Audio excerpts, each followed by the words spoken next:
মাইকোনোফ্রিজর বা টারবিনাফিন নামটা অনেকেই হয়তো শুনেছেন। এটা খুব কমন একটা অ্যান্টিফাঙ্গাল ওষুধ। কিন্তু এটা ঠিক কিভাবে কাজ করে আর এটা ব্যবহার করার সময় কোন কোন বিষয় মাথায় রাখাটা খুব দরকার, চলুন আজকে এই ওষুধটা নিয়ে সহজ করে সবকিছু জেনে নেওয়া যাক। তো আমরা কি কি বিষয় নিয়ে কথা বলবো? প্রথমে জানব মাইকোফ্রি আসলে কি, তারপর দেখব এটা ফাঙ্গাসের বিরুদ্ধে লড়ে কিভাবে, এরপর আসবে এর সঠিক ব্যবহার আর ডোজের প্রসঙ্গ, অবশ্যই এর সেফটি নিয়েও কথা হবে, আর সব শেষে যা যা জরুরি সেগুলোর একটা ছোট্ট রিক্যাপ করে নেব। আচ্ছা, তাহলে শুরু করা যাক প্রথম পয়েন্ট দিয়ে। এই যে মাইকোফ্রি, এটা আসলে কি? সোজা কথায় এটা একটা দারুণ কাজের অ্যান্টিফাঙ্গাল ঔষধ। এর একটা মজার ব্যাপার হলো এটা কিন্তু বিভিন্ন রূপে বা ফর্মে আসে, মানে সংক্রমণের ধরন অনুযায়ী এর ব্যবহারও পাল্টে যায়। তো যেমনটা বলছিলাম, মাইকোফ্রের কিন্তু অনেকগুলো রূপ আছে, আর প্রত্যেকটার কাজও আলাদা। ধরুন, যদি নখের ভেতরে গভীরে ফাঙ্গাল ইনফেকশন হয়, তখন ট্যাবলেট খেতে হয়। কিন্তু ইনফেকশনটা যদি ত্বকের উপরে হয়, যেমন অ্যাথলিটস ফুট বা দাঁত, তখন কিন্তু ক্রিমই যথেষ্ট। আবার ধরুন, মাথার তালুতে দাঁত হলে সেটার জন্য গ্র্যানিউলস আছে, কিংবা সারা শরীরে ছড়িয়ে পড়লে স্প্রেও ব্যবহার করা হয়। আসল কথা হলো ইনফেকশনটা ঠিক কোথায়, সেটার উপরই নির্ভর করে কোন ফর্মটা কাজে লাগবে। বেশ, এখন চলুন একটু ভেতরের খবরে যাওয়া যাক। এই ঔষধটা ফাঙ্গাসকে শেষ করে কিভাবে, এর পেছনের সায়েন্সটা কি। ভয় পাবেন না, আমরা একদম সহজ করে বোঝার চেষ্টা করব। বলতে পারেন একেবারে মাইক্রোস্কোপের নিচে গিয়ে দেখব ব্যাপারটা।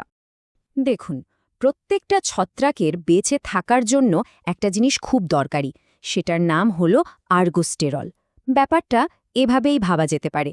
ছত্রাকের কোষটা যদি একটা বাড়ি হয়, তাহলে আর্গোস্টেরল হলো সেই বাড়ির দেয়াল বানানোর ইট।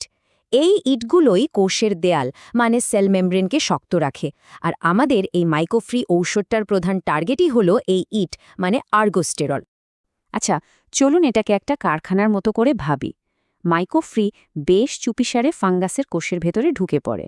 ঢুকে সোজা গিয়ে স্কোয়ালিন ইপক্সিডেজ নামের এক বিশেষ কর্মীকে, মানে এনজাইমকে কাজ করা থেকে আটকে দেয়। এখন এই কর্মী যদি কাজ না করে, তাহলে কি হবে? কারখানায় স্কোয়ালিন নামের একটা কাঁচামাল জমতে শুরু করে, আর জমতে জমতে এটা একসময় বিষাক্ত হয়ে যায়। এই বিষের কারণে ছত্রাকের কোষের দেয়ালটা দুর্বল হয়ে ভেঙে পড়ে, আর কোষটা শেষমেশ মারা যায়। কাজেই আসল খেলাটা হলো এই বিষাক্ত বর্জ্য জমানোর। তো থিওরি তো অনেক হলো, এবার আসল কথায় আসা যাক। এটা ব্যবহার করতে হবে কিভাবে? দেখুন, ঔষধটা ঠিকমতো কাজ করার জন্য এবং ইনফেকশনটা যাতে আর ফিরে না আসে, সেজন্য এর সঠিক ব্যবহারটা কিন্তু খুব খুব জরুরি। নখের ইনফেকশনের ট্রিটমেন্টে কিন্তু সবচেয়ে বড় পরীক্ষা হলো ধৈর্যের। যেমন হাতের নখের জন্য সাধারণত ৬ সপ্তাহের কোর্স, কিন্তু পায়ের নখের ক্ষেত্রে সময়টা প্রায় দ্বিগুণ, ১২ সপ্তাহ। আরেকটা কথা মাথায় রাখতে হবে, ঔষধ খেলেই কিন্তু নখটা সাথে সাথে ঠিক হয়ে যায় না। পুরো ফল দেখতেও আরও বেশি সময় লাগে, কারণ ইনফেকশনটা তো চলে যায়, কিন্তু তারপর নতুন পরিষ্কার নখটা গজাতে কয়েক মাস সময় লেগে যায়। ক্রিমটা ঠিকভাবে লাগালে কিন্তু এর কাজ অনেক বেড়ে যায়। কয়েকটা সহজ স্টেপ আছে। প্রথমত, যেখানে ইনফেকশন হয়েছে সেই জায়গাটা ভালো করে পরিষ্কার করে একদম শুকনো করে নিতে হবে। তারপর শুধু ওই জায়গাটাই নয়, তার চারপাশের কিছুটা ভালো জায়গাতেও ক্রিমের একটা পাতলা লেয়ার লাগাতে হবে, হালকা করে ঘষে। আর হ্যাঁ, যদি ত্বকের কোনো ভাজে ইনফেকশন হয়, তাহলে রাতে ওখানে একটা গজ দিয়ে রাখলে খুব ভালো কাজ হয়। এখন কোন ইনফেকশনের জন্য কতদিন ক্রিম লাগাতে হবে সেটাও কিন্তু আলাদা। যেমন অ্যাথলিটস ফুটের জন্য হয়তো ১ সপ্তাহই যথেষ্ট। আবার দাঁত বা জকিচের জন্য ১ থেকে ২ সপ্তাহ লাগতে পারে। তবে সবচেয়ে জরুরি কথাটা কি জানেন? হয়তো দেখলেন ২-১ দিনে অনেকটা কমে গেছে, কিন্তু কোর্সটা অবশ্যই শেষ করতে হবে। মাঝপথে ছেড়ে দিলেই ইনফেকশনটা আবার ফিরে আসার একটা বড় চান্স থেকে যায়। যে কোনো ভালো ওষুধের যেমন ভালো দিক আছে, তেমনি কিছু সেফটি বা সতর্কতার বিষয়ও থাকে। মাইকোফ্রির ক্ষেত্রেও তাই। তো চলুন এবারের সাইড এফেক্ট আর কি কি বিষয়ে সাবধান থাকতে হবে সেগুলো নিয়ে একটু কথা বলা যাক। এটা জানা খুব জরুরি।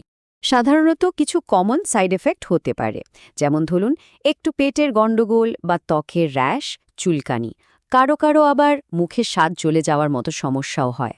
তবে ভালো খবর হলো এগুলো সাধারণত খুব হালকা হয় আর কিছুদিন পর নিজে থেকেই ঠিক হয়ে যায়। এর জন্য ওষুধ বন্ধ করতে হয় না।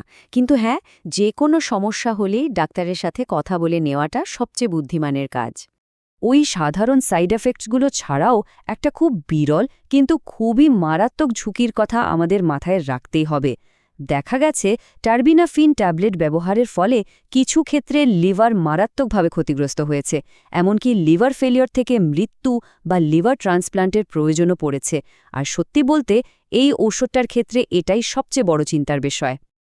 আর ঠিক এই ঝুঁকির কারণেই একটা নিয়ম একদম পরিষ্কার। যাদের আগে থেকেই লিভারে কোনো সমস্যা বা রোগ আছে তাদের জন্য এই ট্যাবলেটটা একেবারেই না। শুধু তাই নয়, ডাক্তাররা সাধারণত এই ট্যাবলেট শুরু করার আগে সবারই একটা লিভার ফাংশন টেস্ট করে নিতে বলেন, শুধু নিশ্চিত হওয়ার জন্য যে কোনো ঝুঁকি নেই। আর একটা খুব জরুরি ব্যাপার আছে, সেটা হলো ড্রাগ ইন্টারঅ্যাকশন। মানে মাইক্রোফ্রিন কিন্তু অন্য কিছু ঔষধের সাথে মিলে সমস্যা করতে পারে। কিছু কমন ঔষধ, যেমন ধরুন ডিপ্রেশনের ঔষধ, ব্লাড প্রেশারের জন্য বিটা ব্লকার বা হার্টের কিছু ঔষধ, এগুলোর কাজকে মাইক্রোফ্রিন প্রভাবিত করতে পারে। তাই সবচেয়ে জরুরি হলো ডাক্তারকে সবসময় জানানো যে বর্তমানে আর কি ঔষধ চলছে, একটাও যেন বাদ না যায়। আচ্ছা, আমরা তো অনেক কিছু নিয়েই কথা বললাম। চলুন শেষ করার আগে সবচেয়ে জরুরি পয়েন্টগুলো এক জায়গায় করে নিই, মানে যা যা আমাদের মনে রাখতেই হবে। তাহলে মূল কথাগুলো কি দাঁড়ালো? ১. মাইক্রোফ্রি হল ত্বক আর নখের ফাঙ্গাল ইনফেকশনের জন্য খুব পাওয়ারফুল একটা ওষুধ। ২. এটা কাজ করে ফাঙ্গাসের সেলের ভেতর বিষ জমিয়ে দিয়ে। ৩. চিকিৎসার কোর্স মাঝপথে ছাড়া যাবে না, একদমই না। আর ৪. এবং সবচেয়ে গুরুত্বপূর্ণ, ট্যাবলেটের ক্ষেত্রে লিভারের একটা সিরিয়াস রিস্ক কিন্তু আছে। তাই লিভারের স্বাস্থ্য আর অন্য সব ঔষধ নিয়ে ডাক্তারের সাথে খোলাখুলি কথা বলাটা মাস্ট। সবশেষে একটা প্রশ্ন রেখে যাই। মাইক্রোফ্রিন মতো ওষুধগুলো একদিকে যেমন খুব কার্যকর, অন্যদিকে এর কিছু ঝুঁকিও আছে। এটা আমাদের আধুনিক মেডিসিনের একটা বড় বাস্তবতার সামনে দাঁড় করিয়ে দেয়, তাই না? যে কোনো চিকিৎসার ক্ষেত্রে এই যে উপকার আর ঝুঁকির মধ্যে একটা সঠিক ভারসাম্য খুঁজে বের করা, এটাই হয়তো সবচেয়ে বড় চ্যালেঞ্জ।